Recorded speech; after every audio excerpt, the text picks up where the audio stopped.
শুভ সন্ধ্যা। তো এখন যে অনেক দিন পরে আমি একটা ভিডিও নিয়ে আসলাম। তো এখন যে নিউজ শোনা যাচ্ছে যে আগামী দিনে টেট হতে পারে এই বছর, নোটিফিকেশান আসতে পারে। তো আশা করব সবাই টেটের জন্য প্রিপারেশন করছো ভালোভাবে।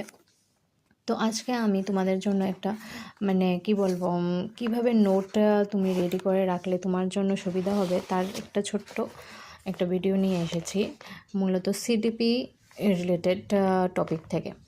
তো ধরো ইমোশনস, এরকমভাবে একটা ইমোশনস এমন হেডিং দিয়ে তুমি এরকমভাবে একটা নোট রেডি করতে পারো। দেখে নাও সবাই। তো সিডিপির এই যে ইমোশনস টপিকটা, এই টপিক থেকে এরকমভাবে নোট রেডি করতে পারো যে একদম ইমোশন শব্দটি কোথা থেকে এসেছে, কী শব্দ, এরকম কোয়েশ্চেন প্রতি বছরই একটা না একটা রিলেটেড ওয়ার্ড দিয়ে দেয়, এটার থেকে থাকে, প্রতি বছরই থাকে। তো তোমাদের মূল কাজ হবে যে এইগুলি তো একদমই লিখে রাখতে হবে, প্লাস এই যে একটা টপিক থেকে কীরকম নোটস তোমরা রেডি করতে পারো, কোনগুলি আসতে পারে সবগুলি একটা খাতার মধ্যে এরকমভাবে লিখে রাখবে। তাতে তোমাদের পড়াটা ইজি হয়ে যাবে, কারণ অনেক বই ঘাটাঘাটি করার মতো তো আমাদের কাছে সোর্স থাকে না।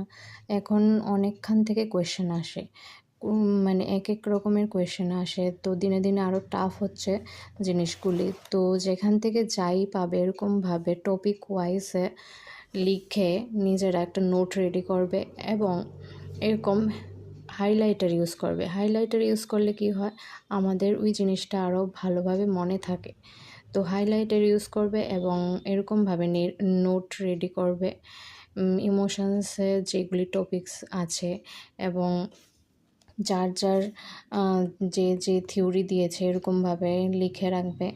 তাতে সুবিধা হয় যেখান থেকেই কোয়েশ্চেন আসুক যাতে তোমরা আনসার করতে পারো।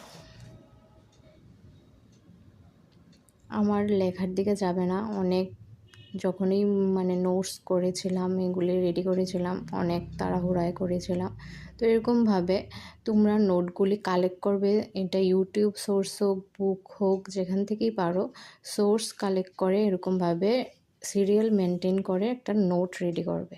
তাতে তোমাদের অনেকটাই সুবিধা হবে পড়ার জন্য, এবং কোয়েশ্চেনগুলি মনে থাকবে। যেখান থেকেই যেরকমভাবেই কোয়েশ্চেন আসুক, পুরাটা যখন পড়বে তখন ইজিলি কোয়েশ্চেনের আনসার করতে পারবে।